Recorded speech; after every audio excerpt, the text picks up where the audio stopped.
Segunda Reyes 22, versos 8 y 11.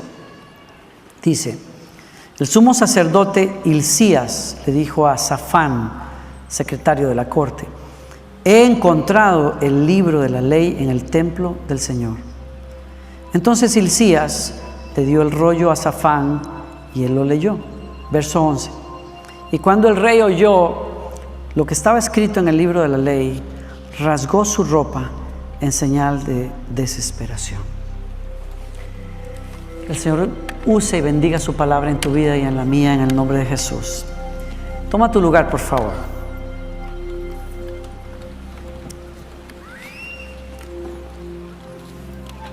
Quiero hablarte quiero contestar a la pregunta hoy: ¿cómo cumplir la voluntad de Dios? ¿Cómo puedo yo hacer la voluntad de Dios en mi vida? ¿Cómo puedo saber que estoy haciendo la voluntad de Dios en mi vida? Y la historia que acabamos de leer tiene que ver con un rey del que te quiero hablar unos minutos. Es el rey Josías. Y Josías es un rey que sube al trono a los 8 años, muy temprano, a los 8 años. Sube al trono de Judá. ¿Se acuerdan ustedes que Israel se dividió en 2 reinos? El reino del norte, que se llama Israel, 10 tribus. El reino del sur, que se llama Judá, que son 2 tribus que quedaron allí.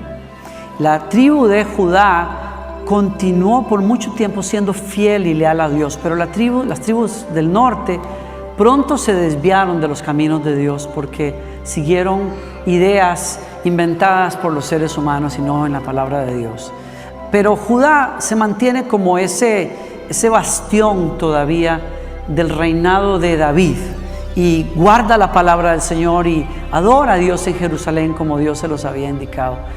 Pero lo que ha pasado en los últimos años es terrible.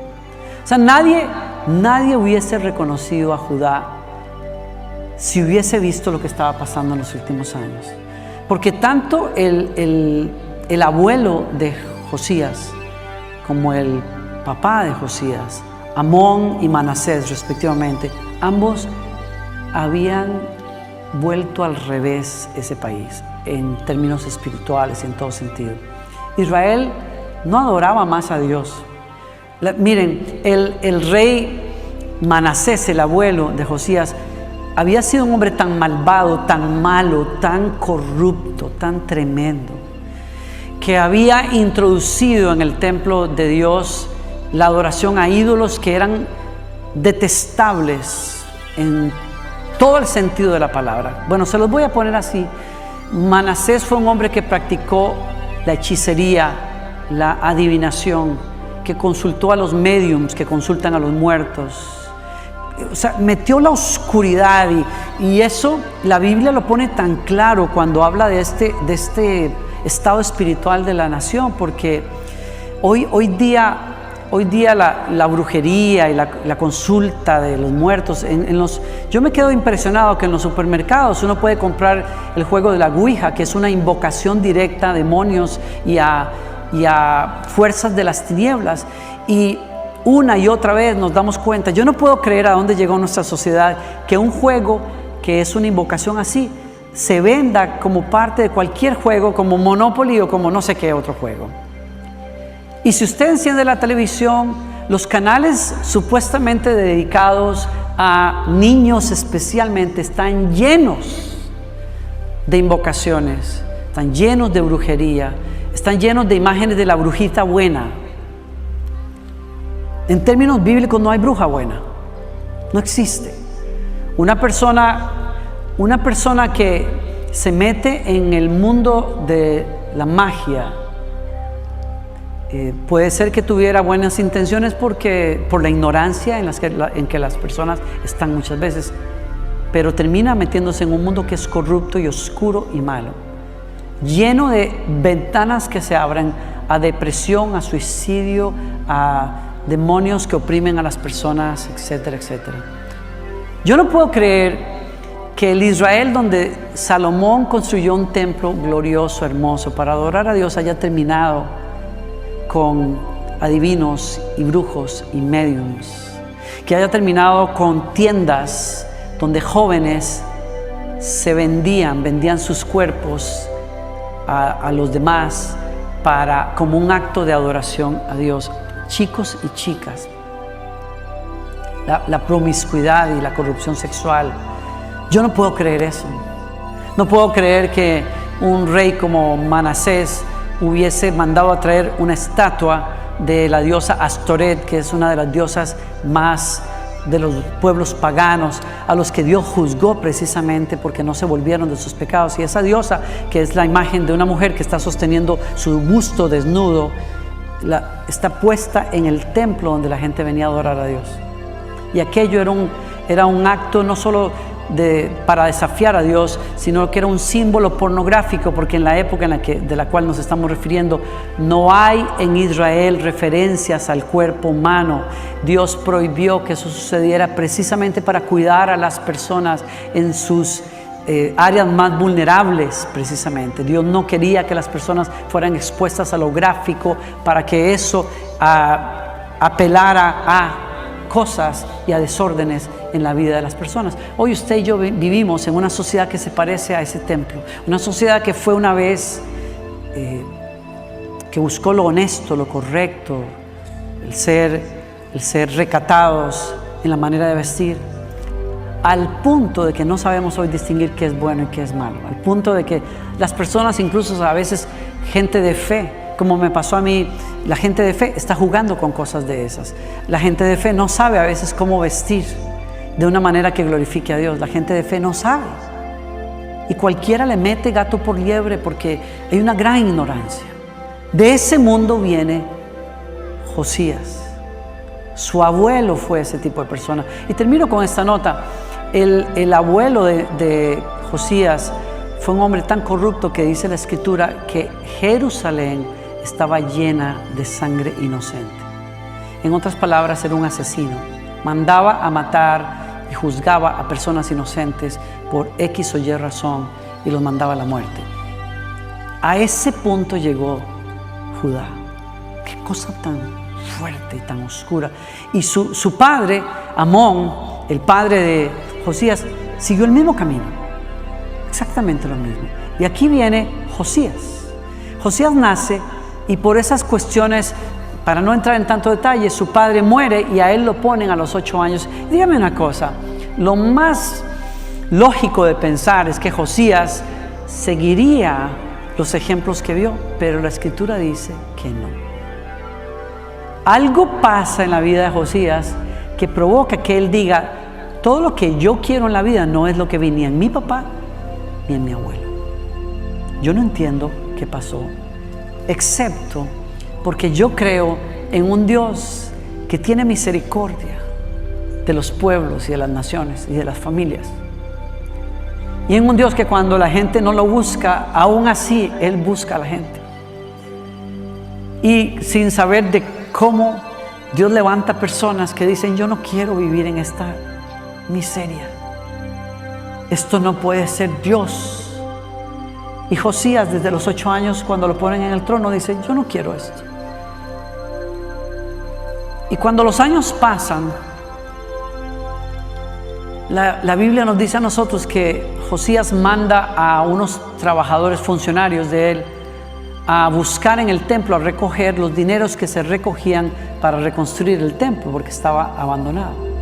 Y cuando él manda a las personas a recoger ese dinero, no solamente recogen el dinero para luego repartirlo entre los trabajadores, sino que uno de sus siervos le dice: Josías, ¿sabes qué?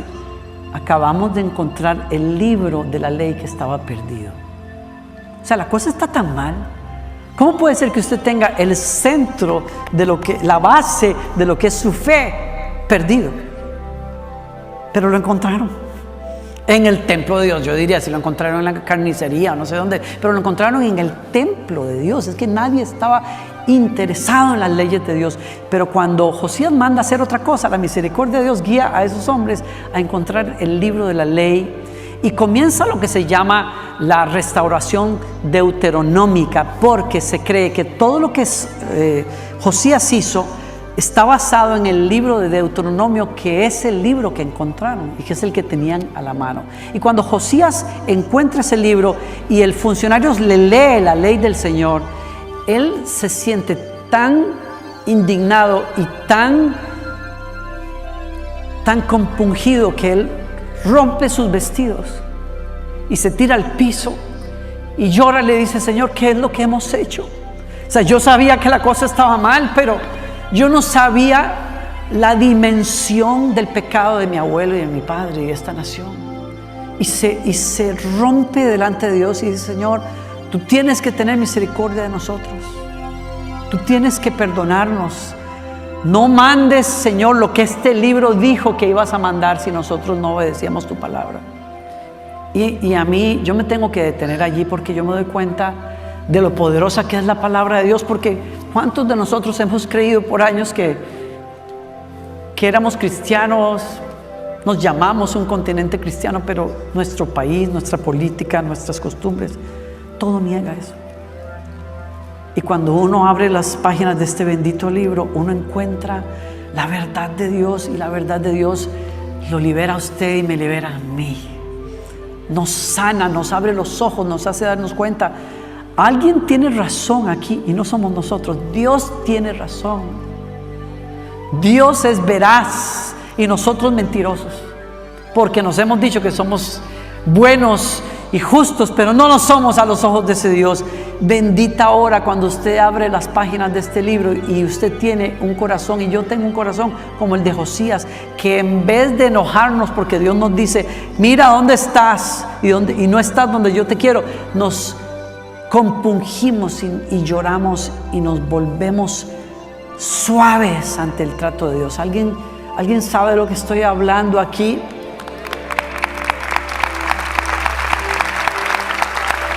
Este libro, yo digo, cuando uno estudia y se prepara en teología y en otras disciplinas, uno tiene que leer otros libros que no son la Biblia, incluso libros de otras religiones.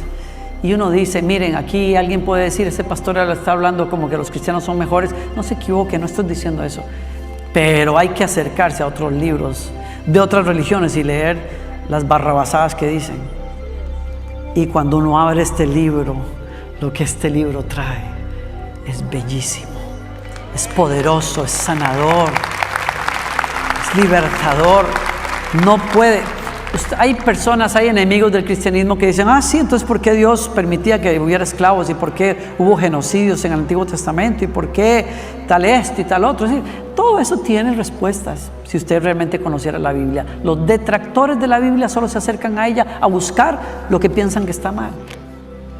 Pero cuando uno se acerca a este libro e inteligentemente lo estudia también, y uno aprende las leyes para interpretar los géneros literarios que hay aquí, y entiende que literatura profética tiene unas cualidades y literatura poética tiene otras cualidades, y la literatura de sabiduría se lee así y los evangelios se leen de cierta manera, uno se enriquece. Y no hay persona que se acerque a la Biblia que no llegue a ser mejor padre, mejor esposo, mejor madre, mejor hombre, mejor mujer, mejor hijo, mejor ciudadano, mejor profesional. Nadie. Este libro depura las intenciones del corazón de uno. Este libro lo acerca y lo conecta al Dios verdadero. Este libro te invita a sanar las heridas y a perdonar a quien no puedes perdonar, y a colaborar hasta con tus enemigos si tienes que hacerlo. A bendecirlos, quiero decir. Y ese es el ejemplo de Josías. Y en el momento en que Josías oye la explicación de la ley, no paró por años.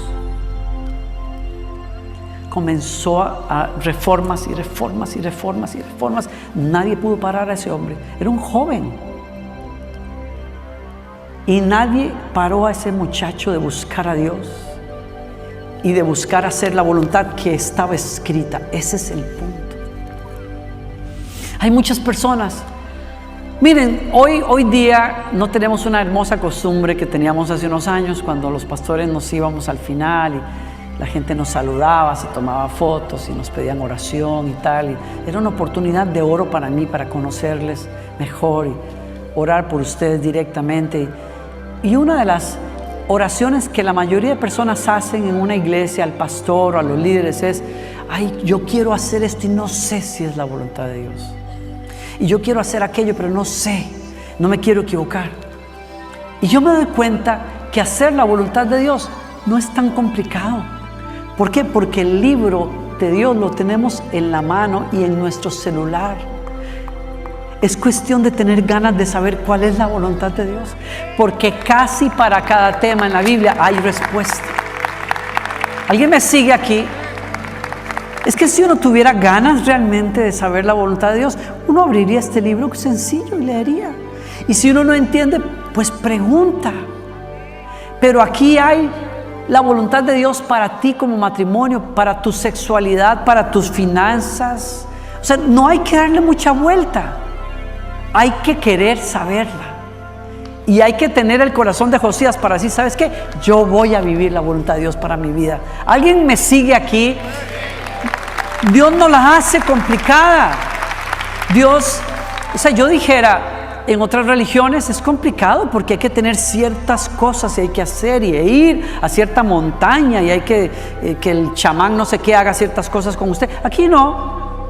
Aquí ni siquiera con el pastor. ¿Por qué? Porque a todos nos dieron el Espíritu Santo. Una vez que usted cree, usted puede invocar a Dios como yo lo invoco. Usted puede orar y Dios va a responderle a usted como me responde a mí. Yo no tengo nada mejor que usted. Yo no estoy en un nivel de privilegio ahí que cuando yo voy a estar en los asientos VIP. Yo no tengo eso con Dios. Dios se lo da a usted como me lo dio a mí. Dios te lo da a ti cuando tú oras en el nombre de Jesús. Los cielos se abren y Dios opera porque tú crees. Es cuestión de querer uno. Eso va para mí, pero leí el otro día un posteo de una persona, un post de alguien que dijo, wow, si buscaras, no sé si revisaras con tantas ganas la Biblia como revisas, que es lo último que salió en Instagram o en otro lado, te aseguro que crecerías mucho espiritualmente. Y yo dije, amén. Y me quedé callado, dije, wow, me dieron por todo. Porque es la verdad. Es cuestión de tener ganas de hacer la voluntad de Dios. Es cuestión de ponerle uno pilas, a ver cómo están las cosas en mi casa y qué dice Dios de esto. Y hacerlo. Esa es la voluntad revelada de Dios. Que usted dice, yo no sé si Dios querrá. Lea la Biblia. O sea, una persona dice, es que ese muchacho es así, lo único que le falta es ser cristiano. Casi nada. Pero es que yo siento, uno siente palomitas en el estómago, por supuesto. Claro que usted siente que es más guapo que lo que usted quiera, mija. Sí, está bien, o mijo. Pero usted sabe lo que Dios le aconseja. ¿Por qué? Porque cuando usted se mete en esa camisa de 11 varas, a pesar de que usted sabe que Dios le dice, no te juntes en yugo desigual. Eso va para los noviazgos y va para los negocios. Usted dice, no, pero el tipo tiene la plata, sí, pero no tiene carácter. Y usted se va a meter ahí a llevar dolores de cabeza simplemente porque tiene la plata. O sea, eso se llama, en la Biblia, eso se llama ser cabezón. Perdonen. Ya me voy a calmar y voy a hablar más suavecito. Mi ejemplo de ejemplos seguirá siendo el pastor Joel. Yo quiero ser como el pastor Joel. La verdad. Entonces me voy a calmar. Pero no sea cabezón.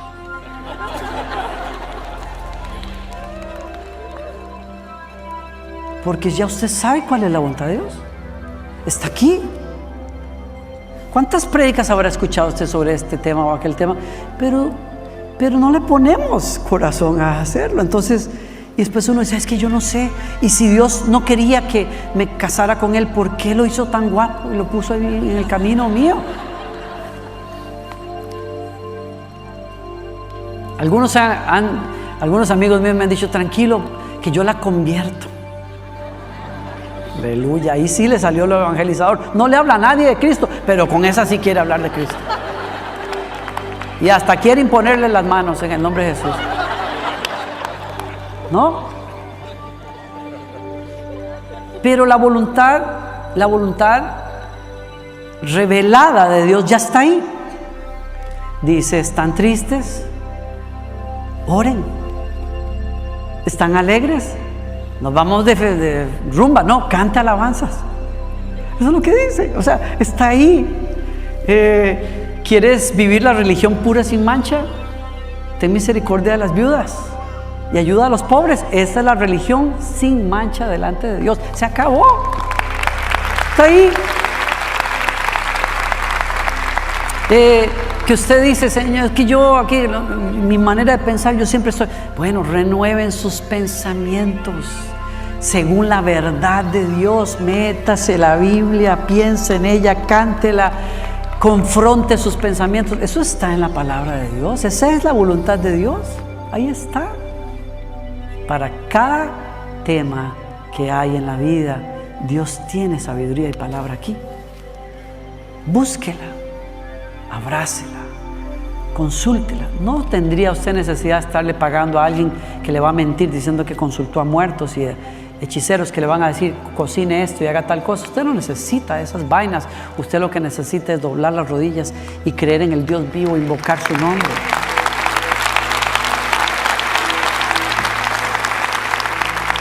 Y cuando Dios encuentra a una persona que responde como Josías, Dios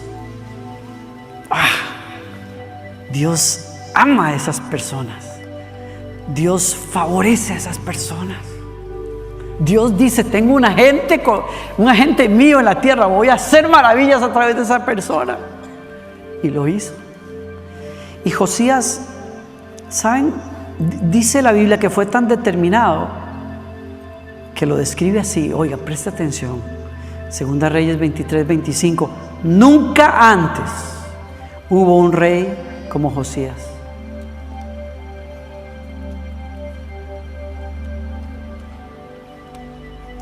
Que se volviera al Señor con todo su corazón y con toda su alma y con todas sus fuerzas, obedeciendo las leyes de Moisés. Desde entonces nunca más hubo un rey como él.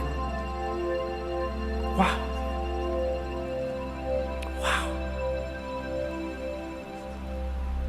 Que Dios nos regalara unos cuantos Josías.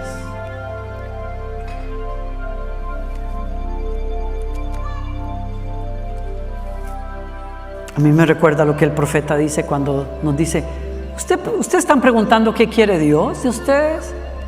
¿Saben lo que Dios quiere de ustedes? Él te ha declarado, oh hombre, lo que es bueno. ¿Y qué es lo que demanda el Señor de ti?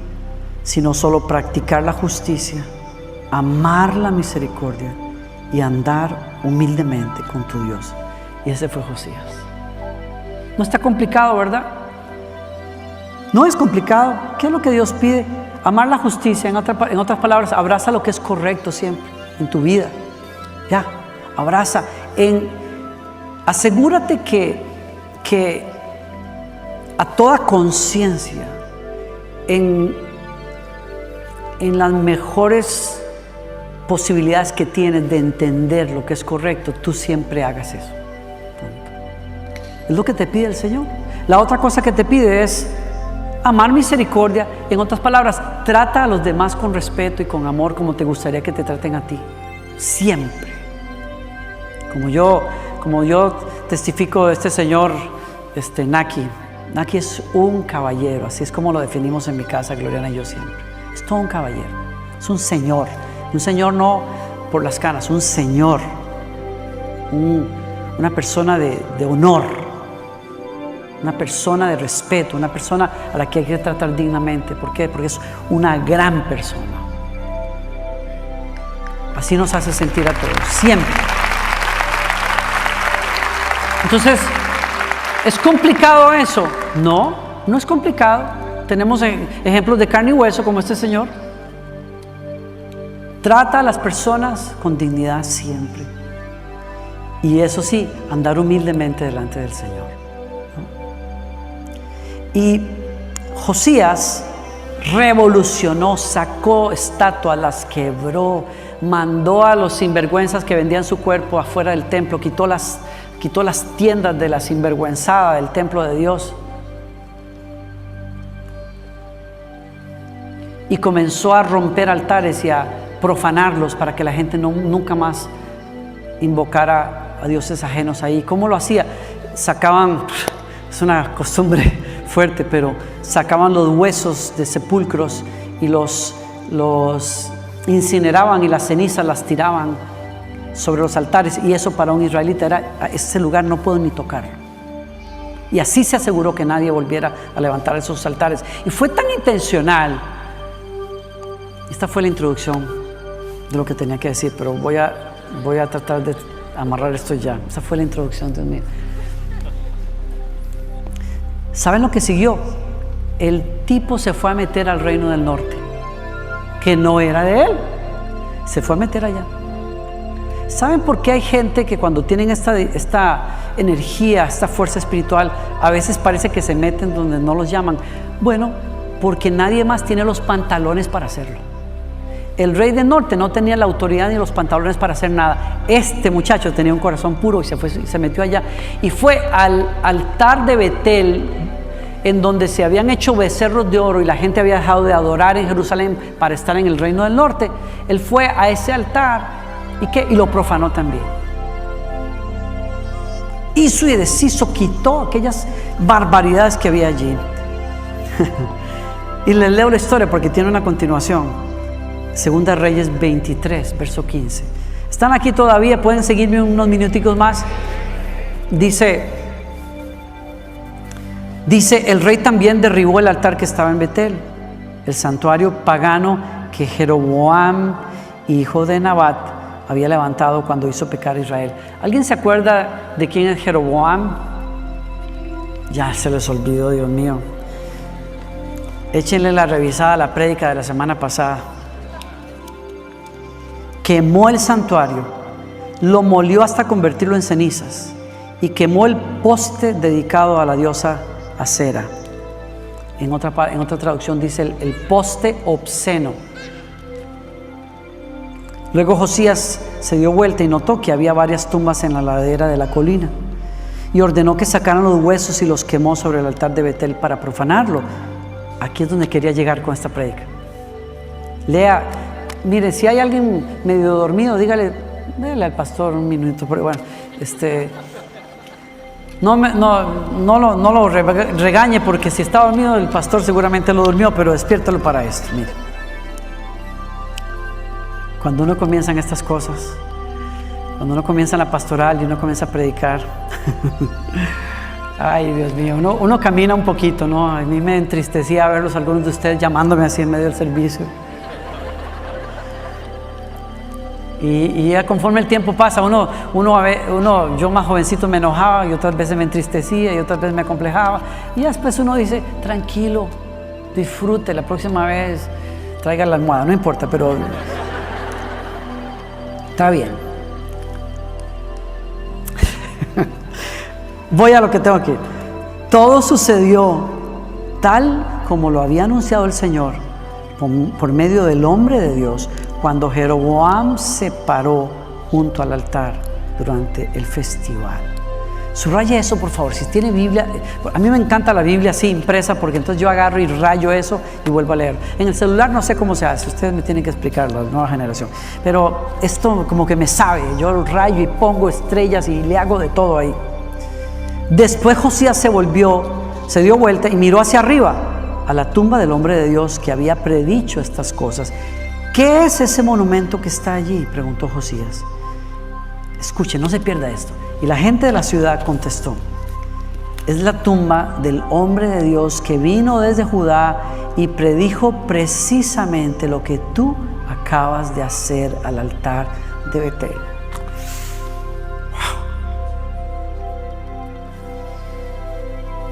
¿Ustedes se acuerdan de la historia? Jeroboam, malísimo, dijo: no quiero que la gente vaya al sur más a Jerusalén. Me da miedo que Dios no cumpla su promesa, que me dijo que me iba a dar un reino por muchos años. Les voy a inventar 2 becerros, pum, los inventa, los pone por allí y se trae sacerdotes de la gente común que no sabían ni qué era lo bueno ni qué era lo malo. Imagínense cómo va a parar la cosa si ni siquiera los líderes saben lo que es la voluntad de Dios. Y aquello fue un desastre. ¿Y se acuerdan ustedes que un hombre de Dios, un profeta, vino del sur? Que la tradición rabínica dice que es el profeta Ido. No es que está Ido, sino que es Ido, el nombre I-D-D-O. Vino desde el sur y le dijo al rey: lo que tú has hecho está mal, y así te dice el Señor: se partirá este país las pedazos irán a todas partes del mundo y nunca regresarán a esta tierra por lo que tú has hecho. Y cuando el rey Jeroboam escuchó aquello, les dijo a los guardas: apresen a ese hombre. O sea, y yo quiero que tú veas el contraste.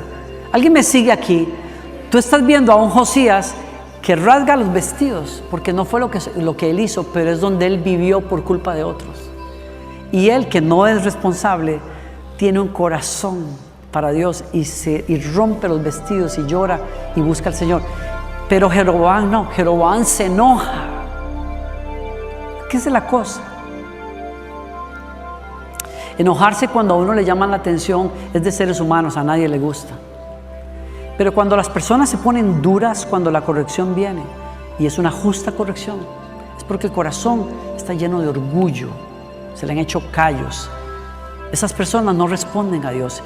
Y entonces Jeroboam no responde a Dios, se enoja, que quiere callar la voz de Dios. Y en el momento en que dice: aprésenlo, la mano se le queda paralizada allí.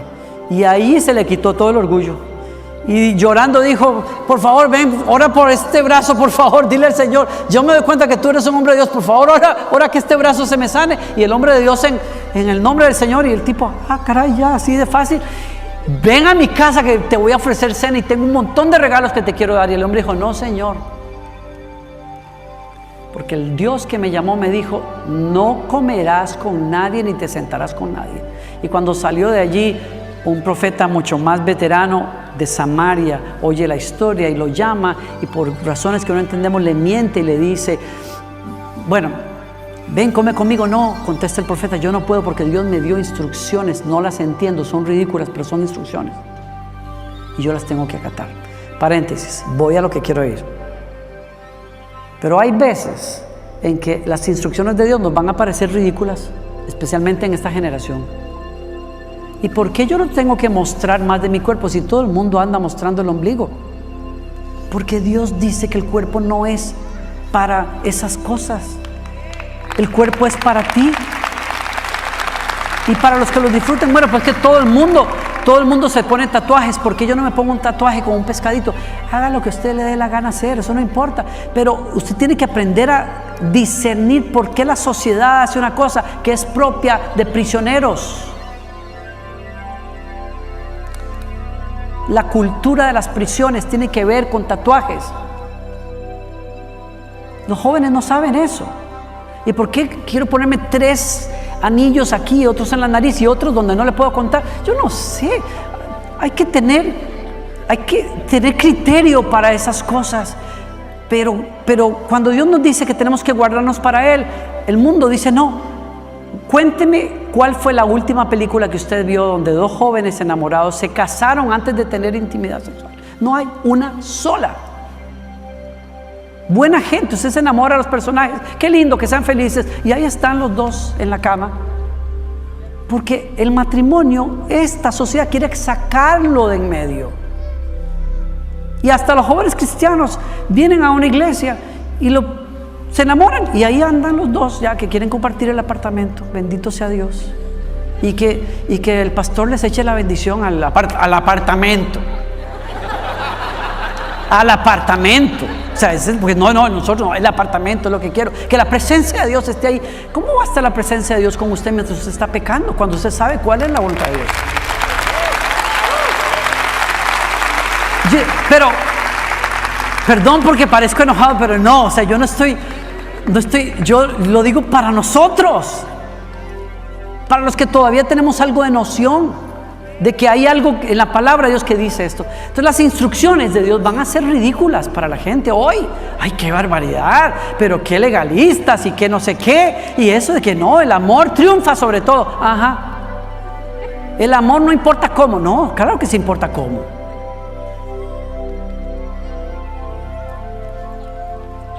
Obedecer a Dios va a ser ridículo muchas veces para la gente, pero el punto es quién quiere eso.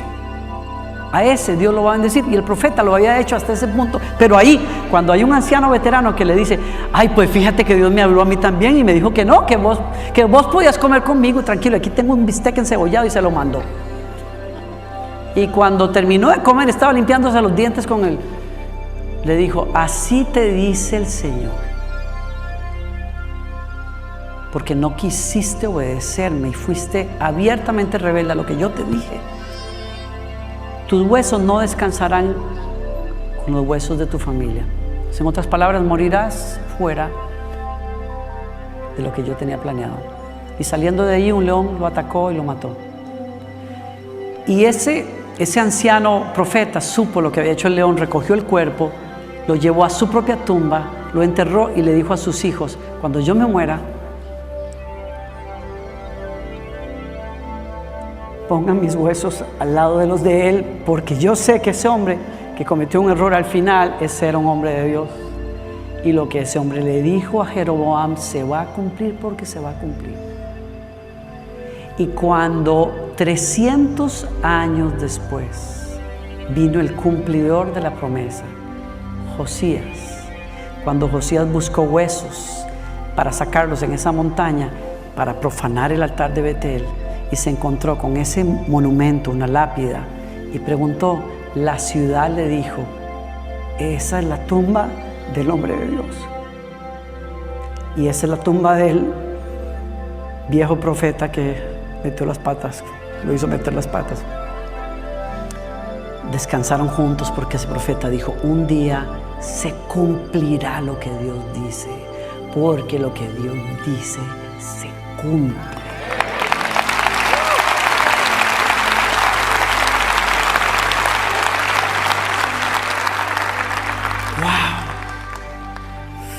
Hay tanto que uno podría sacar de allí, pero yo voy a lo que quiero ir y amarro esto, pero wow.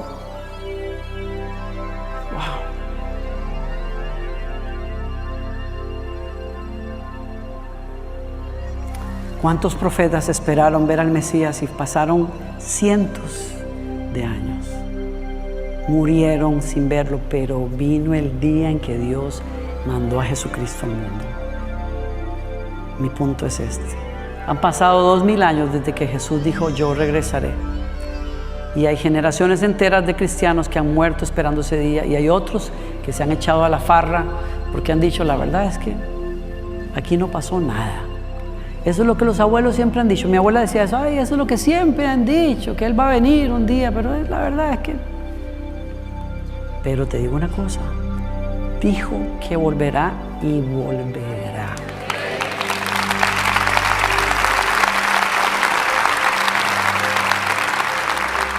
Y dijo que la cosa se pondría fea al final de los tiempos, como estamos viendo, pero que en medio de todo eso, la luz de Él va a brillar como nunca, y eso va a pasar.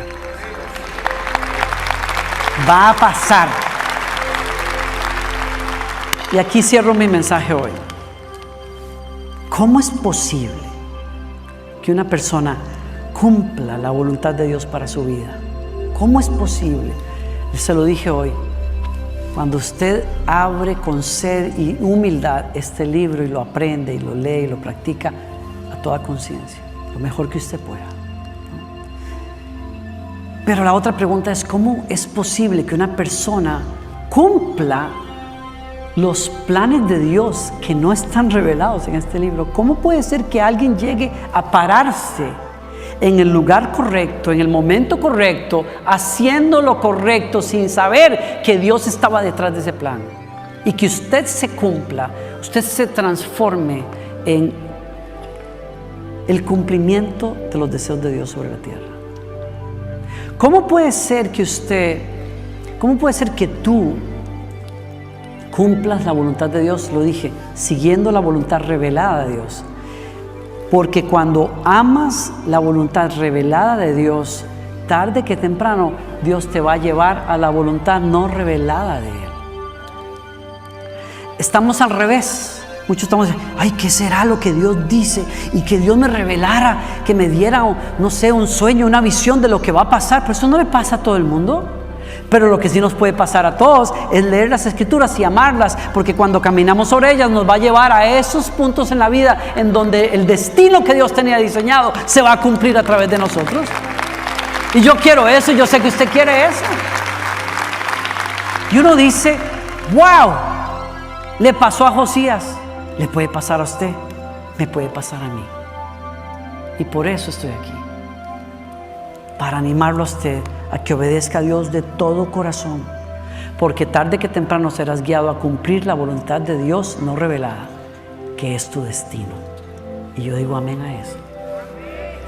El doctor Paul Austin, el hermano mayor del pastor, tenía 12 años cuando su papá le pidió que lo acompañara a un viaje misionero a Johannesburg, en Sudáfrica. Y en el camino, en el vuelo de camino, ellos hicieron una parada para reabastecer de combustible ese avión. Y cuando él se sale del avión y está en la pista, dice él que hubo una voz, una impresión que le dijo: un día tú vas a venir como médico a servirme a mí en África. Jamás se lo dijo a nadie. Aquello se quedó como un pensamiento entre Dios y él. Cumplieron su cometido y se fue. El doctor Paul, años después, se fue a la escuela de medicina, estudió medicina, se graduó y practicó la medicina por 14 años, 17 años aproximadamente en Arkansas. Y después Dios lo llamó a venir a acompañar al pastor Joel aquí para la pastoral de inglés. Y cuando él tenía, años después él comenzó a apoyar a misioneros en África. Como todos sabemos, 4 o 5 meses del año, 3 a 4, se va a apoyar a misioneros médicos, a hacer cirugías, a ayudarlos a ellos en lo que ellos vienen a descansar después de muchos años de trabajo. Y muchos años después de él estar haciendo eso, él se encontraba en una parte al oeste de Zambia y cerca de Angola, trabajando en estas operaciones. Y una noche él se tuvo que levantar para consultar un texto médico de medicina para resolver algo que tenía que resolver. Y cuando él terminó de revisar esas notas y cerraba el libro, en la contraportada del libro se encontró el sello de propiedad de la persona que había estado allí. Traía el nombre del doctor que había trabajado 30 años allí, el nombre de la ciudad y el nombre del país. Y ahí fue que este señor dice que se quedó impactado, porque él se dio cuenta que decía la ciudad Balovale y al final decía el país Rhodesia del Norte. ¿Cuál fue su sorpresa? Al darse cuenta que Rhodesia del Norte había sido el país en donde él había estado 14 años antes y que se llamaba Zambia, pero que era el mismo país en donde él estaba haciendo operaciones ese día. Y se quedó impresionado porque se dio cuenta que la voz del Espíritu Santo que le había hablado a los 14 años, sin él darse cuenta, lo había guiado por años y años hasta cumplir lo que Dios le había dicho. Él no estaba buscando nada, no estaba buscando cumplir palabras de Dios. Él simplemente había hecho lo que Dios le había dicho. Y cuando él hizo a toda conciencia lo que Dios le había dicho, terminó siendo el cumplimiento de los deseos de Dios en ese país. Y si Dios lo hace con el doctor Paul, como él lo dice en su video, Dios lo va a hacer con usted también y lo puede hacer con usted. Y si Dios lo hizo con Josías, Dios lo va a hacer contigo y lo va a hacer conmigo. ¿Alguien lo cree? ¿Alguien lo recibe hoy? ¿Alguien lo abraza hoy? Oramos. Señor, gracias. Gracias. Quiero cerrar este tiempo, Señor, diciéndote de todo corazón, perdónanos, Señor, porque no hemos amado muchas veces como Josías amaba, con toda la mente, con todas las fuerzas, con todo el corazón. Pero aquí estamos, Señor. Gracias por hablarnos. No queremos ser como Jeroboam, que se enojó. Queremos ser como Josías, que se quebró por tu palabra. Y Señor, ayúdanos a amar y a vivir tu palabra, tu voluntad, para para poder llegar a nuestro destino. No sabemos cómo llegar a ese destino, pero tú sí sabes cómo llevarnos ahí. Y yo hoy me comprometo a vivir, a caminar en lo que sé, en lo que está escrito, en lo que tú me dices, esta es mi voluntad. Y te encargo a ti, Señor, que ese destino en el que yo pudiera ser un instrumento de tus deseos para sanar, liberar, levantar a otros, eso que solo tú puedes hacer, tú me lleves a ese destino en el momento en que es. Gracias. Quédese con sus ojos cerrados. Este es un momento de encuentro con Dios muy fuerte. Dios no me trajo a hablar esta palabra simplemente para llenarte de información. Me dio esa palabra para cambiarte la vida, porque no soy yo el que puede, es Dios. Y el punto de cambio en tu vida es que te quiebres y reconozcas lo que Dios dice. Cuando tú no estás bien, cuando tu corazón ha estado alejado, endurecido, que te conviertas a Dios de todo corazón como lo hizo Josías. Y cuando eso pasa y tú abrazas la voluntad de Dios, es posible que Dios haga de ti un instrumento de sus deseos.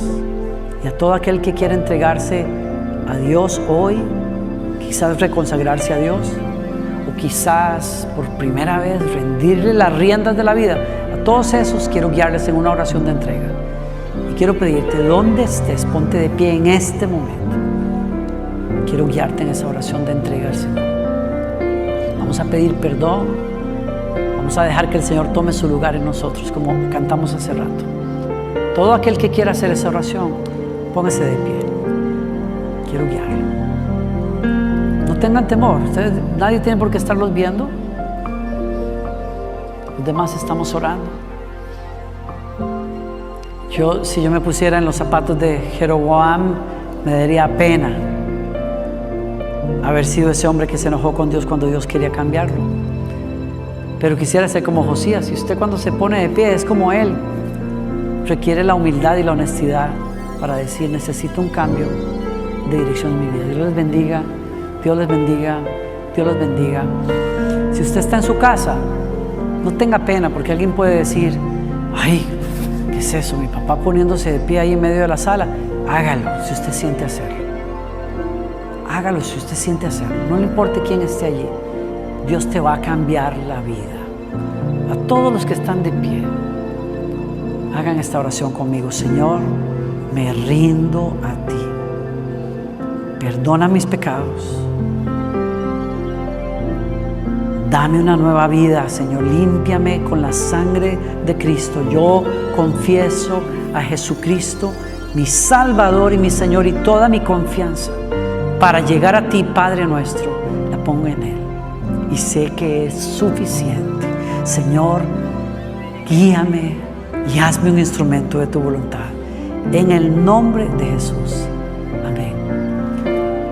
Si usted hizo esa oración, Jesucristo está sentado en el trono de tu corazón ahora. Mándame un texto, escríbeme.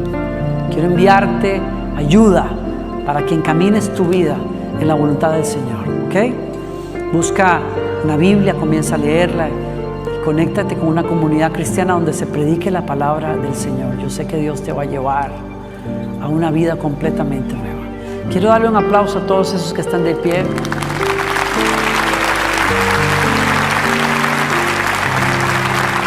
Y a todos los demás, pónganse de pie y les bendigo antes de irnos. ¿A alguien le ha hablado Dios en esta tarde? Extienda sus manos, que el Señor te bendiga y te guarde. Que el Señor haga resplandecer su rostro sobre ti y que tenga de ti misericordia. El Señor alce su rostro sobre ti y te dé paz. Y que el Señor te bendiga en tu salida y en tu entrada, hoy y siempre. Los bendigo, nos vemos la próxima semana. Gracias por estar aquí en nuestro canal. Espero que lo disfrutes, que te suscribas y también, si quieres disfrutar uno más, pues quédate con nosotros acá.